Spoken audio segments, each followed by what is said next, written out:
Waheshimiwa wamesema on my behalf, na kwa hivyo yangu itakuwa mfupi sana. I want to use this opportunity kushukuru our councils, Cliff Ombete and Danson Omari. Number two, I want to thank the President and the Deputy President for responding to our appeal of yesterday.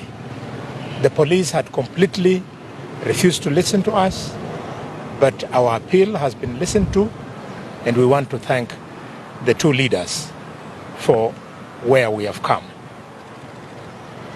Having come this far, I came before the office of the President and I pleaded that I be given Rashid so as to bring Rashid to hospital together with members of his family. I'm grateful that we were given Rashid. Rashid is now in hospital. I don't even have the energy to address you because I feel very bad as a qualified doctor, a good one, that a man who is now lying in a hospital bed, hapa kwa casualty, with blood oozing from the wound that he undergone a previous operation, was going through this treatment at a police station. I feel really, really bad for this country. But be that as it may, we thank the system that Rashid is now in hospital. Let him stay in hospital. I know the doctors will release him when he is due. But as the police awaits for Rashid to be released, as the family, as his lawyers, as the country waits to hear Rashid's story, we are demanding as the leaders of Kakamega County that Rashid is not going to be dragged into a case which is not his.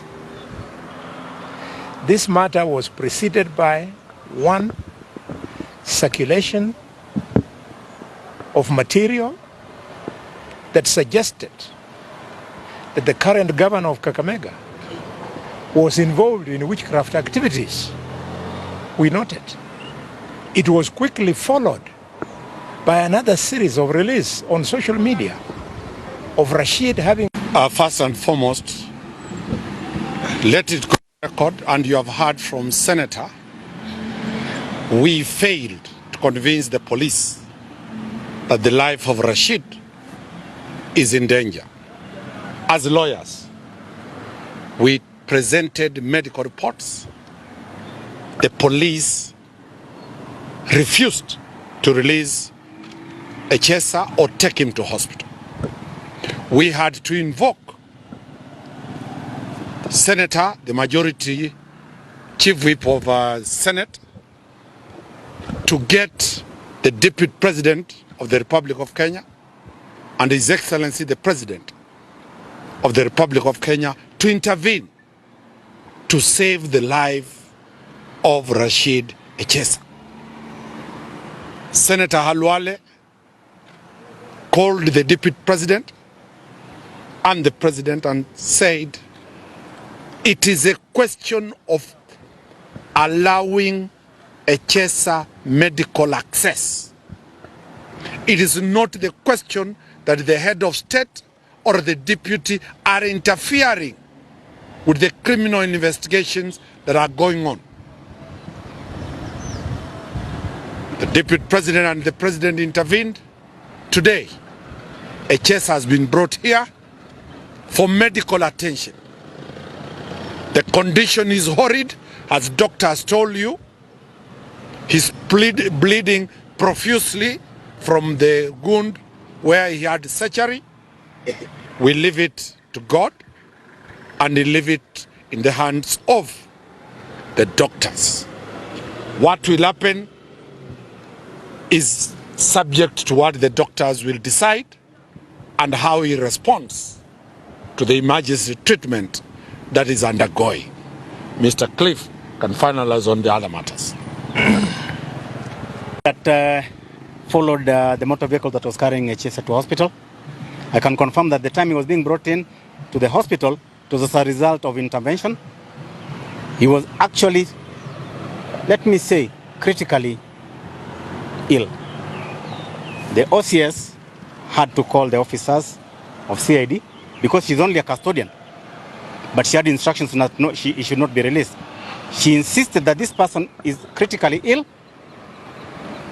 He needs a treatment, because even after we brought medical documents to the CID, even after we showed them the documents from two previous days, when they took him back to the cell, they wrote in the OB that he has been brought back to the station without any complaint. Honestly, isn't this rogue? Be as it may, he has been brought in. He is critical. He's been checked on. Tests are being conducted. He is actually bleeding quite a lot from the wound. We as lawyers cannot say much about the condition. All that we know is that he's totally unwell. But this brings us to a very simple thing. And this I must keep on asking. When a complainant has been turned into an accused person or a criminal, we need to start asking questions again, whether our system is working properly or our system is being influenced. Is it being influenced? Yes. Why? When somebody comes and tells you he has used 240 million shillings because he has been extorted, the question would be, what had he done that was so crucial, that was so bad, that was so negative, that he had to get 240 million to cover up? That is a serious question. What was he hiding? If then it is not true, why is he giving false information? 240 million is 240 bundles of 1 million shillings each. How do you carry that? Does it have paper trail? Where did you get it from? Can you be able to prove? If you cannot be able to prove, then you have no case. And until this particular moment, the police have nothing. So I'll ask some, for me, it now cuts across the board. The people of Kakamega, question 240 million, where it came from. Pesa yetu. And find out whether your state of development, are you developing, or 240 million shillings is missing?